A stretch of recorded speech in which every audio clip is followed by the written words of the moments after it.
দেখো বাঘার মেয়েরা খাবার জন্য পুরো পাগল হয়ে যায়। আসলে ওরা কোথাও ঠিকঠাকভাবে খাবার পায় না, তো অনেকগুলো মানে বাচ্চা একসাথে, মা বাচ্চা সবাই মিলে আসে। তাই আমার হাজব্যান্ড খেতে দিতে যাচ্ছে ওদেরকে।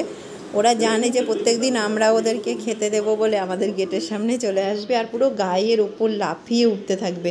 এই দেখো কতগুলো, যদিও অন্ধকারে ভালো করে দেখাতে পারছি না। দেখো ওই দেখো গায়ের মধ্যে উঠে যাচ্ছে। ওই দেখো ওদেরকে খেতে দিতে হবে। সামনে রাস্তার কাছে একটু দিল, আবার ওইদিকে রাস্তার কাছে ভাত মেখে নিয়ে গেছে মাংস দিয়ে।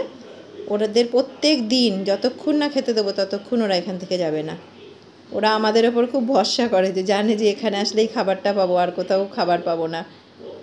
আর ওদের মানে বাঘার মেয়ে যে আছে তার অনেকগুলো বাচ্চা হয়েছে, তো আর এখন খিদে টিদেও লাগে ওদের, তার জন্য ওরা ঠিকঠাকভাবে থাকতে পারছে না।